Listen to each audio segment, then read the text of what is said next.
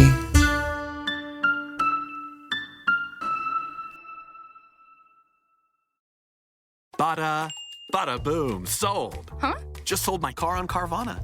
Dropping it off and getting paid today. Already? What, you still haven't sold yours? You told me about it months ago.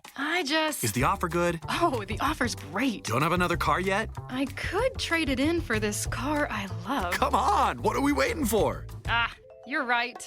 Let's go. Whether you're looking to sell your car right now or just whenever feels right, go to Carvana.com and sell your car the convenient way. Terms and conditions apply.